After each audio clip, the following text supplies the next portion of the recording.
დაპირებისამებრ გთავაზობთ ინფორმაციას ხშირ და გავრცელებულ დაავადებებზე და მათ სიმპტომებზე. უყურეთ ვიდეო ახსნას, მიიღეთ მეტი ინფორმაცია და თუ ნახავთ, რომ თქვენს გაქვთ მსგავსი სიმპტომები, მოიწერეთ კომენტარები და დასვით კითხვები. სებორეული დერმატიტი. სებორეული დერმატიტი არის კანის ქრონიკული ან თებითი დაავადება, რომელიც ხასიათდება კანის აქერცვლით, ციცითლით და ქავილით. ის ძირითადად ვითარდება სებორეულ უბნებში, სადაც ცხიმოვანი ჯირკვლები აქტიურია, როგორიცაა სკალპი, თავისთმიანი ნაწილის სახე, განსაკუთრებით წარბები, ცხვირის ფრთები, ნასოლაბიური ნაკეცები, მკერდი და ზურგი. სებორეული დერმატიტის ზუსტი მიზეზი უცნობია, თუმცა არსებობს რამდენიმე ფაქტორი, რომლებიც ხელს უწყობენ მის განვითარებას. მალასეზია სკვარის სოკო. ამ გვარის საფუარას მსგავსი სოკოები, რომლებიც კანზე ბუნებრივად ბინადრობენ, სებორეული დერმატიტის განვითარებაში მნიშვნელოვან როლს თამაშობენ. მათი ჭარბი გამრავლება იწვევს კანის ანთებას. ცხიმოვანი ჯირკვლების მომატებული აქტივობა, ჭარბი ცხიმის წარმოქმნა ხელს უწყობს სოკოების გამრავლებას და ანთების განვითარებას. იმუნური სისტემის რეაქცია. ორგანიზმის იმუნური სისტემა შეიძლება ჭარბად რეაგირებდეს კანზე მცხოვრებ სოკოებზე, რაც იწვევს ანთებით პროცესს. გენეტიკური ფაქტორები, ოჯახური ისტორია ზრდის სებორეული დერმატიტის განვითარების რისკს. გარემო ფაქტორები, სტრესი, ცივი ან მშრალი კლიმატი, ჰორმონალური ცვლილებები და გარკვეული მედიკამენტები შეიძლება ამძიმებდეს სებორეულ დერმატიტს. ნევროლოგიური დაავადებები, პარკინსონის დაავადება და სხვა ნევროლოგიური დარღვევები დაკავშირებულია სებორეული დერმატიტის გაზრდილ რისკთან. დაავადების სიმპტომები.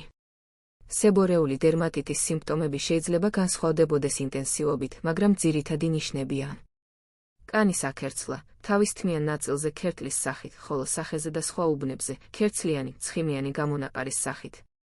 სიცითლე, დაზიანებული უბნების კანის სიცითლე და ანთება. ქავილი, ზომიერიდან ძლიერ ქავილამდე. ცხიმიანი კანი, ცხიმიანი ბზინვარება დაზიანებულ უბნებში. კანის გაღიზიანება, დაზიანებული უბნების მგრძნობელობა და წვის შეგრძნება.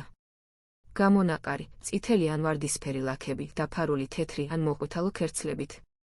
სიმპტომები შეიძლება გაძლიერდეს სტრესის, სიცივის ან მშრალი ჰაერის დროს. მკურნალობის მეთოდები და საშუალებები. სებორეული დერმატიტის მკურნალობა მიზნად ისახავს სიმპტომების შემსუბუქებას და დაავადების კონტროლს, რადგან სრულად განკურნება ხშირად შეუძლებელია. მკურნალობის მეთოდები მოიცავს: ადგილობრივი სოკოს საწინააღმდეგო საშუალებები, კეტოკონაზოლი, სოკოს საწინააღმდეგო შამპუნები და კრემები, სელენის სულფიდი, შამპუნები, რომლებიც ეფექტურია სოკოს წინააღმდეგ და ამცირებენ ქერცლს, პირის თუთია, შამპუნები და კრემები, რომლებიც ამცირებენ სოკოების გამრავლებას და ანთებას, ადგილობრივი კორტიკოსტეროიდები, კრემები და მალამოები, რომლებიც ამცირებენ ანთებას და ქავილს. ისინი უნდა გამოიყენოთ ექიმის რეკომენდაციით, რადგან ხანგრძლივმა გამოყენებამ შეიძლება გამოიწვიოს გვერდითი მოვლენები. ადგილობრივი კალცინეურინის ინჰიბიტორები, ტაკროლიმუსი და პიმეკროლიმუსი. ეს კრემები ეფექტურია ანთების შესამცირებლად და ნაკლებად იწვევს გვერდით მოვლენებს, ვიდრე კორტიკოსტეროიდები. სალიცილის მჟავა. შამპუნები და კრემები, რომლებიც ხელს უწყობენ კანის აქერცვლას და ამცირებენ ქერცლს. კუპრის შემცველი შამპუნები. ეფექტურია სკალპის სებორეული დერმატიტის დროს. დამატენიანებელი საშუალებები. რეგულარული გამოყენება ხელს უწყობს კანის სიმშრალის შემცირებას და გაღიზიანების პრევენციას. ულტრაისფერი სხივების თერაპია. სპეციალური ულტრაისფერი ნათურების გამოყენება ზოგიერთ შემთხვევაში შეიძლება სასარგებლო იყოს. სამკურნალო მედიკამენტების და მალამოების ჩამონათვალი. კეტოკონაზოლის შამპუნი, მაგალითად, ნიზორალი, გამოიყენება კვირაში 2-3 ჯერ. სელენის სულფიდის შამპუნი, მაგალითად, სელსუნი, გამოიყენება კვირაში 1-2 ჯერ. პირის თუთიის შამპუნი, მაგალითად, ფრიდერმი თუთიით, გამოიყენება კვირაში 2-3 ჯერ. კორტიკოსტეროიდული კრემი, მაგალითად, ჰიდროკორტიზონი, ბეტამეტაზონი, გამოიყენება ექიმის დანიშნულებით, დღეში 1-2 ჯერ. ტაკროლიმუსის კრემი, მაგალითად, პროტოპიკი, გამოიყენება ექიმის დანიშნულებით, დღეში 2 ჯერ. პიმეკროლიმუსის კრემი, მაგალითად, ელიდელი, გამოიყენება ექიმის დანიშნულებით, დღეში 2 ჯერ. სალიცილის მჟავას შემცველი შამპუნები ან კრემები, გამოიყენება დღეში 1-2 ჯერ. კუპრის შემცველი შამპუნები, მაგალითად, ტარგელი, გამოიყენება კვირაში 1-2 ჯერ. რჩევები. რეგულარული დაბანა. დაიბანეთ დაზიანებული უბნები რბილი, არაგამაღიზიანებელი საპნით ან შამპუნით. მოერიდეთ ცხელ წყალს, გამოიყენეთ თბილი ან ცივი წყალი დაბანის დროს. თავიდან აიცილეთ სკალპის გაღიზიანება, ნუ იხეხავთ თავის კანს ძალიან ძლიერად. დამატენიანებელი საშუალებები, გამოიყენეთ რეგულარულად დამატენიანებელი კრემები ან ლოსიონები, განსაკუთრებით დაბანის შემდეგ.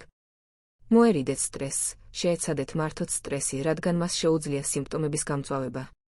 ჯანსაღი კვება, დაბალანსებული დიეტა და საკმარისი წყლის მიღება ხელს უწყობს კანის ჯანმრთელობას. ექიმთან კონსულტაცია, მიმართეთ ექიმს თუ სიმპტომები არ გაუმჯობესთ და მკურნალობის მიუხედავად, ან თუ გაქვთ რაიმე შეკითხვა.